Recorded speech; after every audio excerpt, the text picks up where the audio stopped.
గౌతు లచ్చన్న అనే ఆశయాల్లో మీరు ఎక్కువ ప్రయాణించారు, ఆశయాల్ని ఎక్కువ పాటించారు. బీసీలకి అత్యధిక ప్రాధాన్యత ఇచ్చి వాళ్ళు నిలదొక్కడానికి ప్రభుత్వాలు సహకరించాలనేది మేమంతా మా పోరాటం. ఇవాళ రోజు తెలుగుదేశం పార్టీ యొక్క ముఖ్య స్లోగన్ ఏంటంటే, ఆర్టీసీ చైర్మన్గా చంద్రబాబు నాయుడు గారు మీకు అప్పగించిన బాధ్యతల్ని స్త్రీ శక్తి పథకం ద్వారా సూపర్ 6 పథకాల్లో సూపర్ డూపర్ హిట్ అయింది స్త్రీ శక్తి పథకం. ఈ టైంలో ఈ ఫ్రీ బస్సుల్ని నడపడం చాలా కష్టం అవుతుంది. ఇప్పుడు 33% మాత్రమే స్త్రీలు ప్రయాణం చేసేవాళ్ళు. ఇవాళ 67-68. ప్రభుత్వం నుంచి మీరు ఈ ఆర్టీసీ బస్సులు నడపడానికి ఎటువంటి ఆర్టీసీ నడవాలి అంటే ప్రభుత్వ సహకారం లేకుండా ఆర్టీసీ నడవదు. ఉచిత ప్రయాణం ఖర్చు ఎంత అంటే 1800 కోట్లు. 1800 కోట్లు. మరి దివ్యాంగులు వీళ్ళకి ఉచిత బస్సు ప్రయాణం కూడా అనేది వినపడుతుంది. 40% కన్నా ఎక్కువ వాళ్ళు కనుక దివ్యాంగులు అయితే మెడికల్ సర్టిఫికేట్ కనుక ఉంటే వాళ్ళకి ఫ్రీగా ఉచిత బస్సు ప్రయాణం ఎక్కడి నుంచి ఎక్కడికి వెళ్ళినా కూడా 100%, 80% తర్వాత 80% పైన కనుక అంగవైకల్యం ఉంటే. అయితే మీరు బాధ్యతలు తీసుకున్న తర్వాత ఎలాంటి స్ట్రగుల్స్ అవన్నీ మీరు ఫేస్ చేశారు ఈ విషయాలు ఇవన్నీ బయటకు వచ్చాక? కొంతమందికి ఏజ్ దాటిపోతే ఏజ్ ఎగ్జామ్షన్ ఇచ్చి, కొంతమంది నియమించడానికి ఏదైనా ఇబ్బందులు ఉంటే ఆ ఇబ్బందులు కూడా తొలగించి.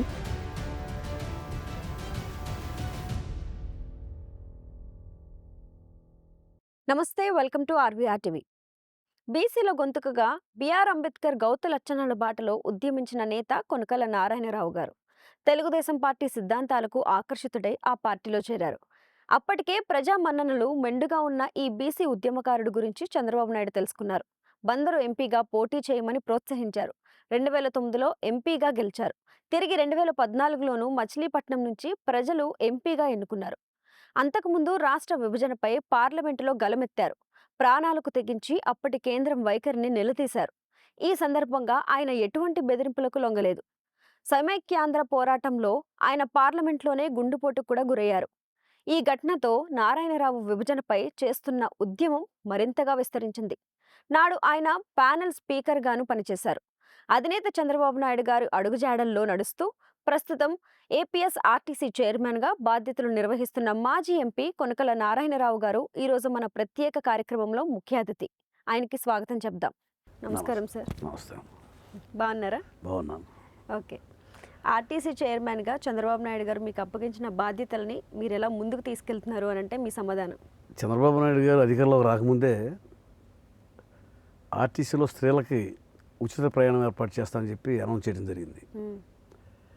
నేను ఆర్టీసీ చైర్మన్ అయిన తర్వాత ఉచిత బస్సు ప్రయాణం స్త్రీలకు ఎలా ఏర్పాటు చేయాలి, దానివల్ల వచ్చే ఇబ్బందులు ఏంటని దాని మీద స్టడీ చేసి దానికి కావాల్సిన జాగ్రత్తలన్నీ తీసుకుని బస్సులన్నీ కూడా మళ్ళీ కండిషన్లో పెట్టుకుని అప్పుడు ఆగస్టు 15వ తారీఖు నుంచి స్త్రీ శక్తి పథకం ద్వారా స్త్రీలకు ఉచిత బస్సు ప్రయాణం ఏర్పాటు చేయడం జరిగింది.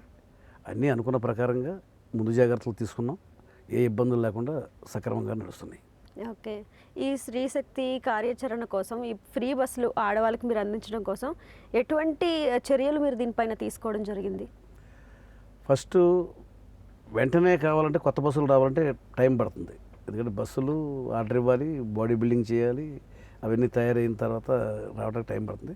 ముందు ఉన్న బస్సులన్నింటినీ కూడా కండిషన్లో పెట్టుకుని పర్ఫెక్ట్గా తయారు చేసి ఎక్కడానికి దిగడానికి ఫుట్ రెస్ట్లు అవన్నీ కూడా స్ట్రాంగ్ చేసుకుని దానికి సరిపడా స్టాఫ్ను కూడా రెడీ చేసుకుని ఆ స్త్రీ శక్తి పథకం ప్రారంభించడం జరిగింది. దానివల్ల ఏ ఇబ్బందులు రాలేదు, అన్నీ సవ్యంగానే జరుగుతున్నాయి. ఓకే. కానీ సార్, ఇక్కడ అందరికీ ఉన్న ఒక డౌట్ ఏంటంటే, జనరల్గా మనం టికెట్ కొనుక్కొని బస్సు ఎక్కితేనే మనకి ఆ సీట్ సరిపోవడం, బస్సులు తక్కువ అవడం అలా అవుతూ ఉంటుంది. అందులోని ఫ్రీ బస్ అంటే రెగ్యులర్గా అందరూ ఎక్కువ యూజ్ చేస్తుంటారు, ఆడవాళ్ళు కావచ్చు లేదా అబ్బాయిలు కూడా టికెట్స్ తీసుకొని.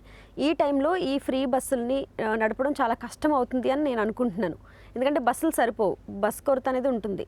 దీన్ని ఎలా మేనేజ్ చేస్తున్నారు మీరు? ఆక్యుపెన్సీ పెరిగింది. ఇదివరకు ఈ స్త్రీ శక్తి పథకం లేనప్పుడు 33% మాత్రమే స్త్రీలు ప్రయాణం చేసేవాళ్ళు.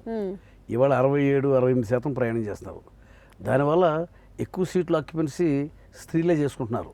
మగవాళ్ళకి నుంచుని ప్రయాణం చేయాల్సి వస్తుంది. అయినా కూడా స్త్రీలకి కొద్దిగా బస్సులో ఎక్కాల్సిన దానికంటే అదనంగా ఎక్కుతున్నారు. ఉమ్, దానివల్ల డ్రైవర్కి కండక్టర్కి ఇబ్బందిగా ఉంది. అయినా కూడా స్త్రీ శక్తి పథకానికి ఇబ్బంది లేకుండా బస్సులు నడిపిస్తున్నాం. ఉమ్. మరి ఇప్పుడు ఫ్రీ బస్ నడుపు అంటే ఒక చిన్న విషయం అయితే కాదు సార్. అంటే మొత్తం భారం మన మీదే పడుతుంది, ప్రభుత్వం మీదే పడుతుంది. ఎండ్ ఆఫ్ ద డే మీరు ఆర్టీసీ చైర్మన్గా ఉండి ప్రభుత్వం నుంచి మీరు ఈ ఆర్టీసీ బస్సులు నడపడానికి ఎటువంటి సహకారం మీకు అందుతుంది? ఇప్పుడు ప్రజా సంక్షేమం కోసం అనేక పథకాలు ప్రవేశపెట్టాము. పెన్షన్ పథకం కానీ, లేకపోతే ఈ స్త్రీలకు చదువుకోవడానికి ఆర్థిక సహకారం కానీ ఇది పెట్టాము. వాటిలో కూడా ఇదొకటి.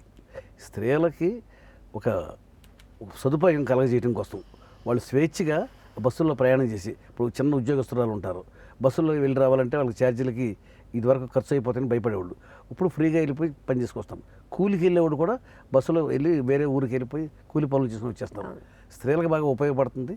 దానివల్ల ఆర్థికంగా ప్రభుత్వం మీద భారం పడుతుంది. కానీ మరి సంక్షేమ పథకాలు అదొకటి కాబట్టి ఆ ప్రభుత్వం ఆ భారాన్ని భరాయిస్తుంది. భరాయిస్తుంది అని అనుకోవచ్చా, లేకపోతే ఖచ్చితంగా భరాయించాలి. ఎందుకంటే ఆర్టీసీ నడవాలి అంటే ప్రభుత్వ సహకారం లేకుండా ఆర్టీసీ నడవదు. మేము డీజిల్ ఆయిల్ కానీ లేకపోతే శాలరీస్ కానీ ఇవ్వాలి అంటే ప్రభుత్వం పూర్తిగా సహకారం ఇచ్చింది, అండగా నిలబడింది. ఇప్పటికి 1800 కోట్ల రూపాయలు సుమారుగా ఖర్చు అయితే దాంట్లో 800 కోట్ల రూపాయలు ఇవ్వడం జరిగింది. మాకు వెంటనే మాకు అవసరాలకు సరిపడా ప్రభుత్వం ఆర్థిక సహకారం అందిస్తుంది. అందువల్ల ఆర్టీసీ నడుస్తుంది. ఓకే. ప్రభుత్వం నుంచి వచ్చిన సహకారం అయితే అది పక్కన పెడితే ఈ ఫ్రీ బస్సుల వల్ల లాస్లు మైనస్లు లాంటివి ఖచ్చితంగా ఉంటాయి. ఖచ్చితంగా ఉంటాయి. ఖచ్చితంగా ఉంటాయి. దాన్ని ఎలా మేనేజ్ చేయగలుగుతున్నారు ఈ లాస్ని మైనస్ని? అంటే ఇప్పుడు ప్రభుత్వ సహకారం లేకపోతే ఇది లాస్లో ఉన్నట్టేనా సార్? అసలు ఖచ్చితంగా. ఇప్పటికి మనం ఆగస్టు 15 మొదలుపెట్టాము.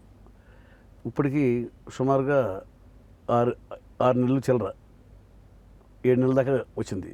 ఈ 7 నెలల్లో 1800 కోట్ల రూపాయలు ఆర్టీసీకి స్త్రీల యొక్క ఉచిత ప్రయాణం ఖర్చు ఎంత అంటే 1800 కోట్లు. 1800 కోట్లు మరి ప్రభుత్వం భరాయించడానికి సిద్ధపడింది. ఎందుకంటే స్త్రీలకు మా ఇచ్చిన మాట ప్రకారంగా ప్రభుత్వానికి ఖర్చు అవుతుంది.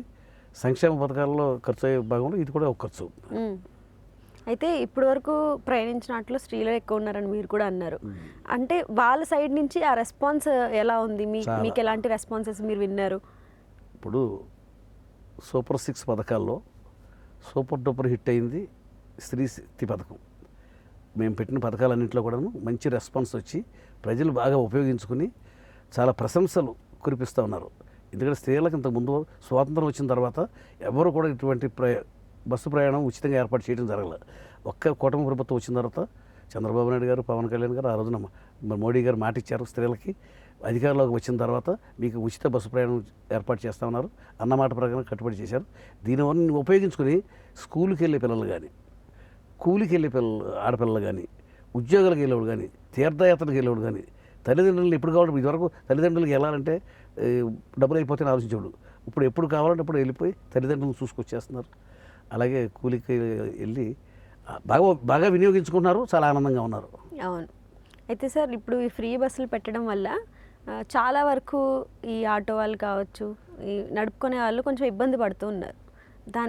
దాని మీద మీ ఒపీనియన్ ఏంటి? అంటే వీళ్ళకి ఎలా కంపెన్సేట్ చేస్తారు? లేకపోతే మేము ఆటో వాళ్ళకు కూడా ఆర్థిక సహకారం చేసాం. ఎందుకంటే దీనివల్ల ఆటో వాళ్ళకి ఇబ్బంది. స్త్రీలంతా కూడా ఇదివరకు ఆటోలు ఎక్కి వెళ్ళేవాళ్ళు. ఆ ఆటో ఎక్కే ఆడవాళ్ళంతా కూడా ఇప్పుడు బస్సులు ఎక్కి వెళ్తున్నారు. దానివల్ల ఆటో వాళ్ళకి ఇబ్బందిగా ఉంది. ఆటో వాళ్ళని గుర్తించి వారందరూ కూడా ఆర్థిక సహకారం చేయడం జరిగింది. సార్ ఇప్పుడు ఈ హ్యాండిక్యాప్స్ ఉంటారు కదా, దివ్యాంగులు, వీళ్ళకి ఉచిత బస్ ప్రయాణం కూడా అనేది వినపడుతుంది. దానివల్ల బెనిఫిట్స్ ఏంటి? అంటే వాళ్ళకి ఎలాంటి బెనిఫిట్స్ మీరు కల్పిస్తున్నారు? బస్ పాస్ కావచ్చు, లేదా టికెట్ ఫ్రీయా, లేకపోతే తక్కువ కాస్ట్గా ఏంటి అనేది? దివ్యాంగులకి 40% కన్నా ఎక్కువ వాళ్ళు కనుక దివ్యాంగులు అయితే మెడికల్ సర్టిఫికేట్ కనుక ఉంటే వాళ్ళకి ఫ్రీగా ఉచిత బస్సు ప్రయాణం ఎక్కడి నుంచి ఎక్కడికి వెళ్ళినా కూడా. ఇప్పుడు స్త్రీ శక్తి పథకం ద్వారా ఎన్ని బస్సులు అయితే ఉపయోగించుకుంటున్నారో ఆ బస్సులన్నింటిలో కూడాను దివ్యాంగులు కూడా ప్రయాణం చేయొచ్చు. ఈ దివ్యాంగులు కనుక 100%, 80% తర్వాత 80% పైన కనుక అంగవైకల్యం ఉంటే వారికి ఎస్కార్ట్ కూడా ఒక మనిషిని కూడా ఇస్తాం. ఆ మనిషికి 50% పేమెంట్తో ఎక్కడికి కావాలని తిరగవచ్చు. ఈ బస్సుల్లో ఖచ్చితంగా ఇప్పుడు 73% అంటే సుమారుగా మాకు ఆర్టీసీ బస్సులు 10,000 ఉన్నాయి. ఆ 10,000 బస్సుల్లో 7,000 బస్సులు ఈ దివ్యాంగులు కానీ స్త్రీ శక్తి పథకం గల స్త్రీలు కానీ ఉపయోగించుకోవచ్చు. ఓకే. అయితే ఇప్పుడు ఈ ఫ్రీ బస్సులు పెడుతున్నామని చంద్రబాబు నాయుడు గారు ప్రకటించినప్పుడు కావచ్చు, ఈ గవర్నమెంట్ రాగానే అసలు యాజ్ ఏ ఆర్టీసీ చైర్మన్ పర్సన్గా మీ ఒపీనియన్ లేకపోతే మీ రియాక్షన్ దీనిపైన ఏంటి? అంటే ఇప్పుడు ఫ్రీ బస్ అంటే ఆబ్వియస్లీ ఆ భారం ప్రభుత్వం నుంచి ఎంత సహకారం వచ్చినా మీ మీద కూడా కొంచెం రెస్పాన్సిబిలిటీ ఉంటుంది, ఆ భారం మీ మీద కూడా పడుతుంది. అంటే దీన్ని ఎలా మేనేజ్ చేయాలి అనేది భయం ఉంటుంది కదా సార్. ఇప్పుడు ప్రభుత్వాల్లో కొన్ని రకాలు ఉంటాయండి. ప్రజల కోసం పనిచేసే ప్రభుత్వాలు ఉంటాయి. ఎవరైతే పేదవారు ఉంటారో పేదవారికి అండగా నిలబడాల్సిన బాధ్యత ప్రభుత్వానికి. ప్రజా సంక్షేమం కోసం కొంత డబ్బు ఖర్చు అవుతుంది, ఆ డబ్బు ప్రభుత్వం భరాయిస్తుంది. ఇప్పుడు ప్రభుత్వానికి పేదవాళ్ళని ఆదుకోలేని ప్రభుత్వం దేనికి? పేదవాళ్ళని ఆదుకోవాలి, వాళ్ళకి అండగా నిలబడాలనేదే చంద్రబాబు నాయుడు గారు కానీ, పవన్ కళ్యాణ్ గారు కానీ, లోకేష్ గారు కానీ వీళ్ళంతా కూడా ఆలోచన ఏంటంటే మన ప్రభుత్వం పేదవారికి అండగా నిలబడాలి. ఎవరైతే ఆర్థికంగా అధమ స్థాయిలో ఉంటారో వాళ్ళందరికీ చేయూతనివ్వాలి అనేది ఈ కూటమి ప్రభుత్వం యొక్క ముఖ్య ఉద్దేశం. సార్ ఇప్పుడు ఈ రెండు కొత్త పథకాల తర్వాత ఆర్టీసీలో ఇంకా తీసుకురావాలనుకున్న ఏమైనా కొత్త వెల్ఫేర్ స్కీమ్స్ లాంటివి ఏమైనా ఉన్నాయా? అంటే ఆర్టీసీలో ప్రస్తుతం ఉన్న బస్సుల స్థానంలో ఎలక్ట్రిక్ బస్సులు తీసుకురావాలనేది ప్రధానమైన ధ్యేయం.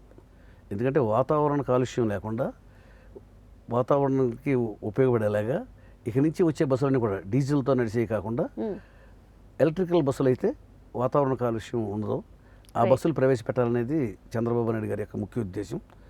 దానికోసం బస్సులు ఆర్డర్ ఇవ్వడం కూడా జరిగింది. ఆ బస్సులు రావాలి, తయారవుతూ ఉన్నాయి. ఆ బస్సులు వచ్చే లోపు అవన్నీ పవర్తో నడుస్తాయి కాబట్టి ఛార్జింగ్ స్టేషన్స్ పెట్టాలి, సబ్ స్టేషన్స్ కట్టాలి, ఛార్జింగ్ స్టేషన్స్ పెట్టాలి. ఆ ఛార్జింగ్ చేసుకుని ఆ ఛార్జింగ్ అయిన తర్వాత ఆ బస్సులు ప్రయాణం చేస్తాయి డీజిల్ లేకుండా. ఇప్పుడున్న 10,000 బస్సుల స్థానంలో 10,000 బస్సులు కూడా ఎలక్ట్రికల్ బస్సులు రావాలనేది ఇవాళ ప్రభుత్వం యొక్క ముఖ్య గోల్. దానికోసం ప్రజెంట్ 750 బస్సులు ఆర్డర్ ఇవ్వడం జరిగింది. అవి వస్తున్నాయి. క్రమేపీ ఎప్పుడైతే బస్సులు స్క్రాప్ అయిపోతాయో వారంటీ పీరియడ్ ఉంటుంది ప్రతి బస్సుకు కూడా 15 ఏళ్ళు దాని లైఫ్ పీరియడ్. అవి మార్చేయాలి. 15 ఏళ్ళు పనిచేస్తాయి. ఏంటి ఎలక్ట్రిక్ బస్సులు కాదు, పాత బస్సులు. ఆ బస్సుల స్థానంలో ఇక నుంచి పెట్టబోయే బస్సులని కూడాను మళ్ళీ డీజిల్ బస్సులు కొనం, ప్రత్యేకించి ఎలక్ట్రికల్ బస్సులే కొంటాం. ఇంకా మెల్లగా ఈ డీజిల్ బస్సులు ఎలక్ట్రిక్ బస్సులు వచ్చేస్తాయి. దానివల్ల ప్రయాణికులకి సౌలభ్యం, ఆర్టీసీకి కూడా లాభం. ఎందుకంటే డీజిల్ ఖర్చు లేకుండా పవర్తో నడుస్తుంది. వాతావరణ కాలుష్యం, ప్రపంచం అంతా వాతావరణ కాలుష్యం వల్ల అనేక రోగాలు వస్తున్నాయి. వాతావరణ కాలుష్యం లేకుండా చేయాలి, అది ముఖ్యమైన ఉద్దేశం మన కూటమి ప్రభుత్వం ఉంది, చంద్రబాబు నాయుడు గారిది మెయిన్ అదే గోల్. అవును సార్. అయితే ఉండే ఫ్యూచర్లో, రానున్న ఫ్యూచర్లో ఈ కార్గో సేవలను ఇంకేమైనా విస్తరించే అవకాశాలు ఉన్నాయా?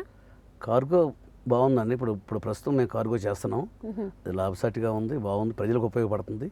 దీన్ని ఇంకా విస్తరించాలనేది మా ఆర్టీసీ యొక్క ఎయిమ్, గోల్ ఇది. ఇంకా దాన్ని బాగా విస్తరించి ప్రతి ఒక్కరు కూడా మా ఆర్టీసీ సేవలనే వినియోగించుకోవాలి. వాళ్ళు వేరే పబ్లిక్ పార్సిల్స్, వేరే ట్రాన్స్పోర్ట్ కాకుండా వాళ్ళు ట్రాన్స్పోర్ట్, మాది నమ్మకమైన సంస్థ, మా దాంట్లో మిస్ అవ్వటం అనేది ఉండదు, ఫ్రాడ్ అనేది ఉండదు. ఆర్టీసీ ఒక ఆర్గనైజ్డ్ బాడీ అది. దాంట్లో కార్గో సేవలు మేము విస్తరించేది అంటే కార్గో వల్ల లాభం ఉంటుంది, ప్రజలకు లాభం ఉంటుంది, సేఫ్టీ ఉంటుంది. కార్గోని విస్తరించే ఆలోచన బాగా ఉంది మాకు. ఓకే. అయితే సార్ ఇప్పుడు ఎలక్ట్రిక్ బస్సుల గురించి మీరు ఇందాక మాట్లాడారు, ఫ్యూచర్లో మేము తీసుకురాబోతున్నాం. ప్రజెంట్ ఇప్పుడు మనకి ఎన్ని ఎలక్ట్రిక్ బస్సులు అవైలబుల్గా ఉన్నాయి? ఫ్యూచర్లో అంటే ఇంకా ఎప్పటికి మనకి అవి అందుబాటులోకి రాబోతున్నాయి? ఒక 750 బస్సులు వితిన్ 3-4 మంత్స్లో రాబోతున్నాయి. అయితే ఫుల్ ఫ్లెడ్జ్డ్గా ఇంకా 3-4 మంత్స్లో మనకి ఎలక్ట్రిక్ బస్సులతో నడిపించే ప్లాన్ అయితే ఉంది గవర్నమెంట్కి. ఇప్పుడు ఆర్టీసీలో మాకు చాలా ఖాళీ స్థలాలు ఉన్నాయి, చాలా ప్రైమ్ ఏరియాలో, తిరుపతిలో కానీ లేకపోతే విజయవాడలో కానీ అన్ని సిటీస్లో కూడా ఆర్టీసీకి చాలా ప్రైమ్ ప్రాపర్టీస్ ఉన్నాయి. దాంట్లో ఎవరన్నా కన్స్ట్రక్షన్కి ఏదైనా హోటల్ కట్టుకుని లేకపోతే ఒక షాపింగ్ మాల్ కట్టుకుని వాళ్ళు దాన్ని నడుపుకుని మాకు రెంట్ ఇచ్చేలాగా, దాంట్లో మాకు ఆదాయం పెరిగేలాగా మేము ఆ స్థలాలు ఇవ్వడానికి సిద్ధంగా ఉన్నాం. చాలా స్థలాలు ఇచ్చాం, చాలామంది మా దాంట్లో కట్టుకున్నారు. ఇంకా ఆ ప్రతిపాదనలు ఇంకా ఉన్నాయి. దానివల్ల ఏమవుతుందంటే ఒక విలువైన స్థలాలని ఉపయోగంలోకి తేవడం జరుగుతుంది, అక్కడ బిజినెస్ జరుగుతుంది. దానివల్ల మాకు ఆర్టీసీకి ఆదాయం వస్తుంది. దానివల్ల ఖాళీగా ఉన్న స్థలాల వల్ల, నిరుపయోగంగా ఉన్న స్థలాల వల్ల ఉపయోగమే ఉంది. దాన్ని ఉపయోగంలోకి తీసుకురావాలనేది చంద్రబాబు నాయుడు గారి ముఖ్య ఉద్దేశం. ఇప్పుడు తిరుపతిలో ఓ మల్టీ కాంప్లెక్స్ కట్టబోతున్నాం, చాలా అద్భుతమైన, అది రోల్ మోడల్ అవుతుంది. దాన్ని అయిన తర్వాత ఆ నమూనాలన్నీ కూడా మిగతా చోట్ల కూడా ఏదో స్థాయిలో ప్రవేశపెడతాం జరుగుతుంది. అంటే ఇప్పుడు తిరుపతిలో ఆల్రెడీ మీరు బస్ స్టాండ్ కట్టబోతున్నాం అని చెప్పారు. ఆల్రెడీ అక్కడ మనకి ఆ సేవకు సంబంధించి బస్సులు నడుపుతూ ఉన్నారు కదా సార్ ఫ్రీగా అందరి భక్తులకి. మరి ఇప్పుడు ఈ ఆర్టీసీ బస్సు అక్కడ కూడా ఫ్రీ ఉంటుంది. అక్కడ ఓన్లీ ఆడవాళ్ళకే ఉంటుందా? మిగతా వాళ్ళకి కూడా ఉంటుందా? ఓన్లీ లేడీస్కి. అక్కడ కూడా స్త్రీ only శక్తి ladies కి. పథకం ద్వారా ఒక అక్కడ కూడా ఆడవాళ్ళకి మాత్రం ఇచ్చాం. ఇప్పుడు దివ్యాంగులకు కూడా ఇచ్చాం. వాళ్ళు కూడా ఉపయోగించుకోవచ్చు. ఓకే. అయితే సార్ ఇప్పుడు ఆర్టీసీలో మనకి ఉద్యోగ కొరత అనేది చాలా వరకు కనిపిస్తూ ఉంది. దాన్ని మీరు ఎలా డీల్ చేస్తున్నారు? ఏంటి ఇప్పుడు ఎంతవరకు వచ్చింది ఆ విషయం అని అంటే? ఓ, ఇప్పుడు ఇందాక మీరు ప్రస్తుతం ఉన్న బస్సులకు సరిపడా మా దగ్గర స్టాఫ్ ఉన్నారు. ఒకవేళ స్టాఫ్ తగ్గితే ఆన్ కాల్ డ్రైవర్స్ని అవుట్సోర్సింగ్ ద్వారా తీసుకుని డ్రైవర్స్ని కానీ కండక్టర్స్ కానీ తీసుకుని నడుపుతున్నాం. మాకు ఉద్యోగుల కొరత ఉంది, ఉద్యోగుల అవసరం ఉంది. బస్సులు రాగానే ఆ బస్సులకు సరిపడా స్టాఫ్ మాకు అవసరం. అవును. మేము గవర్నమెంట్కి రాసాం, డ్రైవర్లు కావాలి, కండక్టర్లు కావాలి, వాళ్ళని నియమించుకోవడానికి అనుమతి ఇవ్వమని చెప్పి అడిగాం. ఈ బస్సులు లేకుండా పెట్టామనుకోండి, స్టాఫ్ మాకు అదనం భారం అవుతారు. అవును. బస్సులతో పాటుగా స్టాఫ్ పెరుగుతూ ఉంటారు. కొంతమంది రిటైర్డ్ అయిపోతూ ఉంటారు. వాళ్ళ ప్లేస్లో మళ్ళీ స్టాఫ్ని పెట్టుకుంటూ ఉండాలి. ప్రభుత్వానికి మేము అనుమతి కోరుతూ లెటర్స్ రాసాం. వాళ్ళు అనుమతి ఇవ్వగానే వాళ్ళని అపాయింట్మెంట్ స్టార్ట్ చేస్తాం. దాంట్లో బస్సులు కొన్నప్పుడు ఆ స్టాఫ్ అవసరం వస్తారు. ఇప్పుడు ఫర్ ఎగ్జాంపుల్ ఒక 750 బస్సులు కొన్నాం అనుకోండి, దాని మీద ఒక్కో బస్సుకి 2 డ్రైవర్లు 2 కండక్టర్లతో అవసరం ఉంటారు. అంటే సుమారుగా 1500 మంది 3000 మంది దాకా అవసరం వస్తారు. బస్సులు పెరుగుతాన్ని బట్టి కొత్త బస్సులు వస్తూ ఉంటే స్టాఫ్ రిటైర్డ్ అయిపోతూ ఉంటే వాళ్ళ ప్లేస్లో కొత్త స్టాఫ్ను నియమించుకోవాలి. సాధ్యమైనంత వరకు ఇప్పుడు ప్రస్తుతానికి ఆన్ కాల్ డ్రైవర్స్ను అవుట్సోర్సింగ్ ద్వారా డ్రైవర్స్ని కండక్టర్స్ని తీసుకుని ఎవరికి ఏ ఇబ్బంది లేకుండా నడుపుతూ ఉన్నాం. ఓకే. అయితే ఈ ఆర్టీసీ దాంట్లో సార్ ఉద్యోగ కల్పన దానికి అసలు జాప్యం ఎందుకు అవుతుంది అనేది క్వశ్చన్. జాప్యం అంటే ఇంటర్లింక్డ్. ఇప్పుడు బస్సులు లేకుండా స్టాఫ్ని పెట్టుకుని మాకు అదనం భారం అవుతుంది కదా, బస్సులతో పాటుగా స్టాఫ్ పెరుగుతారు. ఇంకా మా బస్సులు రాలా, బస్సులు వచ్చే సమయానికి స్టాఫ్ని నియమించుకోవడం జరుగుతుంది. ఎందుకంటే బస్సులు నడిపేవాళ్ళు కావాలిగా, మాకు ఖచ్చితంగా మాకు స్టాఫ్ కావాలి. దానికి సరిపడా ముందుగా నియమించుకుంటాం కన్నా అన్నీ కూడా సైమల్టేనియస్గా బస్సులో వస్తూ ఉంటాయి. దాంతోపాటు స్టాఫ్ వస్తూ ఉంటారు. ఎవరైతే రిటైర్డ్ అయిపోతారో వాళ్ళ ప్లేస్లో స్టాఫ్ వస్తూ ఉంటారు. ముందు స్టాఫ్కి ఇబ్బంది లేకుండా ప్రస్తుతానికి నడుస్తూ ఉంది. ఏ ఇబ్బంది లేకుండా ముందు బస్సులు పెరిగితే స్టాఫ్ అవసరం వస్తారు, నియమించుకోవడం జరుగుతుంది. సార్ అయితే మీరు బాధ్యతలు తీసుకున్న తర్వాత ఎలాంటి స్ట్రగుల్స్ అవన్నీ మీరు ఫేస్ చేశారు ఈ విషయాలు ఇవన్నీ బయటకు వచ్చాక? మేము బాధ్యతలు తీసుకున్న తర్వాత అప్పటికి కారుణ్య నియామకం అని పోస్టులు ఉంటాయండి. ఒక డ్రైవర్ చనిపోయినా, కండక్టర్, ఆర్టీసీ స్టాఫ్ ఎవరైనా చనిపోతే వాళ్ళ కుటుంబ సభ్యులకి ఉద్యోగం ఇవ్వాలి అనే ఒక నిబంధన ఉంది. లేదు మెడికల్గా అన్ఫిట్ అయిపోతే ఆ ప్లేస్లో అతను అన్ఫిట్ అయిపోయాడు కాబట్టి వాళ్ళ కుటుంబ సభ్యులు ఎవరికైనా జాబ్ ఇవ్వాలని ఉంది. మాకు జాబ్ ఇవ్వడానికి ఒక 3 పోస్టులకు మాత్రం అవకాశం ఉంది. ఒకటి డ్రైవర్, కండక్టర్, సిరామిక్ అంటే మెకానిక్ క్లీనర్గా అనమాట. ఈ 3 పోస్టులు మాకు ఇచ్చే అవకాశం ఉంది. మేము ఆ 3 పోస్టులు రకరకాల టెక్నికల్ ప్రాబ్లమ్స్ వల్ల నేను వచ్చేటప్పటికి చాలామంది ఉద్యోగస్తులు పెండింగ్ ఉండిపోయారు. అంటే టెక్నికల్ ప్రాబ్లమ్స్ వల్ల వాళ్ళకి అపాయింట్మెంట్ ఇవ్వలేకపోయారు. నేను వచ్చిన తర్వాత ప్రత్యేకించి దాని మీద దృష్టి పెట్టి అందరికీ కూడా మళ్ళీ విచారించి అందరికీ ఎగ్జామ్షన్ కూడా ఇచ్చి, కొంతమందికి ఏజ్ దాటిపోతే ఏజ్ ఎగ్జామ్షన్ ఇచ్చి, కొంతమంది నియమించడానికి ఏదైనా ఇబ్బందులు ఉంటే ఆ ఇబ్బందులు కూడా తొలగించి అందరికి కూడా కారుణ్య నియామకాల కింద ఆర్టీసీ కార్మికుల యొక్క కుటుంబ సభ్యులకి ఉద్యోగాలు ఇవ్వడం జరిగింది. అది ఒకటి మేము సాధించాం. ప్రమోషన్స్ విషయంలో కొన్ని ఇబ్బందులు ఉన్నాయి. ఆ ఇబ్బందులు ఉండి ప్రమోషన్స్ ఇవ్వలేకపోయాం. ఆ ఇబ్బందులన్నింటినీ కూడా తొలగించి మొన్న అందరికీ కూడా ప్రమోషన్స్ ఇవ్వడం జరిగింది. ఇవాళ ప్రమోషన్స్ చాలా కాలంగా ఆగిపోయి ఉన్నాయి. మేము వచ్చిన తర్వాత ఆ ప్రమోషన్స్ కూడా ఇవ్వడం జరిగింది. దానికి కారణం ఏంటంటే నిబంధనలు కొన్ని అడ్డంకులు వచ్చినాయి. వాటిని కూడా సడలించి ఉద్యోగ నియామకాలు చేయడం జరిగింది. దాంతోపాటు ప్రమోషన్స్ కూడా ఇవ్వడం జరిగింది. మంచిది సార్. అయితే ఈ మధ్య మనం చూస్తుంటే ఎక్కడ చూసినా న్యూస్లో మనకి ఎక్కువ వినిపిస్తున్న వార్తలు ఈ బస్ ప్రమాదాలు ఇవన్నీ. దానికి సంబంధించి యాజ్ ఎ చైర్పర్సన్గా, ఆర్టీసీ చైర్పర్సన్గా మీరు ఈ బస్ ప్రమాదాలు అవి జరగకుండా ఎటువంటి ప్లాన్స్ మీరు వేశారు? అంటే ఎటువంటి చర్యలు మీరు తీసుకుంటున్నారు దీనిపైన? అంటే ఆర్టీసీ అనేది ఇవాళ కొత్తగా ఏర్పడే సంస్థ కాదు, చాలా కాలంగా ఉన్న సంస్థ. It's well organised. ఇందులో యాక్సిడెంట్స్గా అవకాశం లేని విధానాలన్నీ కూడా రూపొందించబడ్డాయి. ట్రైనింగ్ కూడా మేము ఇచ్చేటప్పుడు బస్సు యాక్సిడెంట్ అవ్వడానికి వీల్లేదు. యాక్సిడెంట్ అయితే ఆ డ్రైవర్ మీద తీవ్రమైన చర్యలు తీసుకుంటాం. అతని మీద యాక్సిడెంట్ రహిత, ఆర్టీసీ అంటే ప్రమాదం లేని సంస్థ. అందులో ప్రయాణం చేసే వాళ్ళకి లైఫ్ సెక్యూరిటీ ఉంటుంది. సాధ్యమైనంత వరకు యాక్సిడెంట్స్ జరగవు. కంపారిటివ్లీ మిగతా వాటితో పోల్చుకుంటే ఆర్టీసీలో ప్రమాదాలు ఉండవు. ఆ ప్రమాదాలు జరగకుండా అన్ని జాగ్రత్తలు తీసుకుంటాం, అందరికి ట్రైనింగ్ ఇస్తాం. ప్రమాదం కేర్లెస్గా ఉండడానికి వీలు లేకుండా అందరినీ కూడా అప్రమత్తంగా ఉంచి ఎవరు ఏ తప్పు చేసినా కూడా వెంటనే చర్యలు తీసుకోవడం జరుగుతుంది. దానివల్ల భయభక్తులతో జాగ్రత్తగా నడుపుతారు. ఆర్టీసీ అనేది ప్రమాదాలు లేని సంస్థ. సేఫ్టీ జర్నీ కావాలంటే మా ఆర్టీసీ ఎక్కండి అనేది మా స్లోగన్ కూడా.